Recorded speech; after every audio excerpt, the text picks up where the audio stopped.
Well, they do have a system at the moment in the Mediterranean of boats which are run by the European Union agency called Frontex, which essentially is the agency which is tasked with monitoring the borders and preventing illegal migration.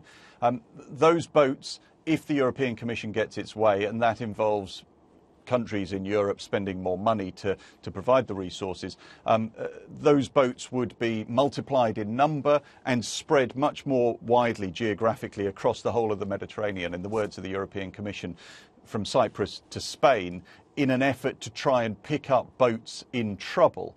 So, as I say, they already have a monitoring system in place. They want to try and beef it up. So the EU seems to be speaking with one voice on this, perhaps? Well, I mean, look, this is a Commission proposal at the moment, and there are various levels of agreement amongst the Member States. France, for instance, has said there must be no more bodies washing up on the shores of the European Union.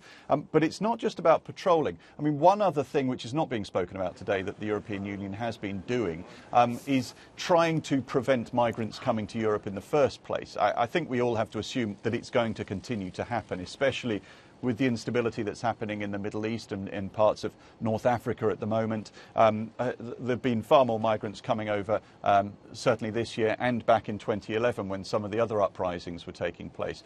But in addition to that, remember that in essence you have an incredibly impoverished continent, Africa, in which there are an awful lot of poor people who have dreams and desires to get to Europe. So that will continue. What the EU has tried to do with countries like Morocco and others is to sign agreements preventing people smugglers managing to bring people across in the first place. So they're trying to stop them leaving North Africa and the Middle East in the first place.